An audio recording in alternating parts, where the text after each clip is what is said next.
தமிழ் திரையுலகின் முன்னணி நட்சத்திரமான விஜய் தனது கட்சியின் அதிகாரப்பூர்வ கொடியை இன்று அறிமுகம் செய்தார்.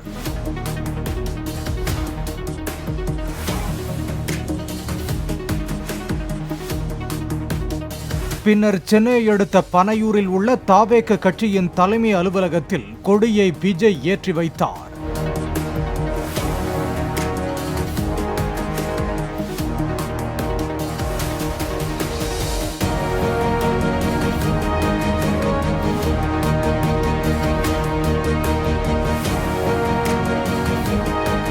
மேலும் கீழும் கருஞ்சிவப்பு, நடுவில் மஞ்சள் வண்ணம் கொண்ட கொடியில் நீல பச்சை நிற நட்சத்திரங்களும், கொடியின் மைய பகுதியில் 2 யானைகள் பிளிறுவது போன்றும் அதற்கு நடுவில் வாகைப்பூவும் இடம்பெற்றுள்ளன.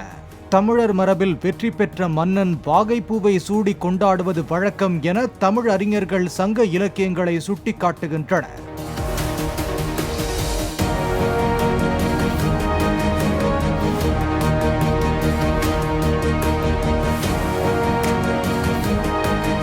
விழாவில் பேசிய விஜய், புயலுக்கு பின் அமைதி, ஆர்ப்பரிப்பு என்பது போல் கட்சியின் கொடியின் வரலாற்று பின்னணி குறித்து கட்சி மாநாட்டில் தெரிவிப்பதாக குறிப்பிட்டார். இந்த புயலுக்கு பின் அமைதி, ஆர்ப்பரிப்பு, ஆரவாரம்னு நம்மளுடைய கொடிக்கு பின்னாடியும் ஒரு இன்ட்ரெஸ்டிங்கான ஒரு வரலாற்று குறிப்பு ஒன்று இருக்கு. அது என்னன்னு அதை நீங்க எல்லாம் ஒரு நாளுக்காக வெயிட் பண்ணிட்டு இருக்கீங்கன்னு சொன்னல, அன்னைக்கு நம்மளுடைய கொள்கைகள் என்ன, நம்மளுடைய செயல் திட்டங்கள் என்னன்னு சொல்லும்போது அன்னைக்கு இந்த கொடிக்கான விளக்கத்தையும் நாங்க சொல்றோம்.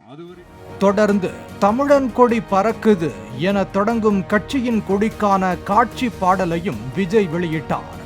அதில் மக்களை 2 யானைகள் வதைப்பது போன்றும், அப்போது குதிரையில் வந்த தலைவன் உத்தரவிட்டதை அடுத்து 2 வெளிர் நிற யானைகள் அந்த யானைகளை வீழ்த்தி மக்களை காப்பாற்றுவது போலவும் காட்சிப்படுத்தப்பட்டுள்ளது.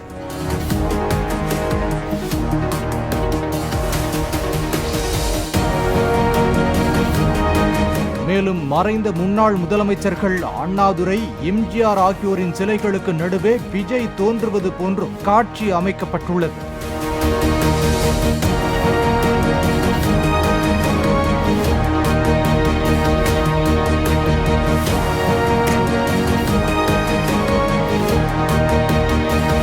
எம்ஜிஆர் என்ற 3 எழுத்தை சூசகமாக குறிப்பிடும் வகையில் 3 எழுத்து மந்திரத்தை மீண்டும் காலம் ஒலிக்குது என்ற வரிகளும் இப்பாடலில் இடம்பெற்றுள்ளதாகவும் கூறப்படுகிறது.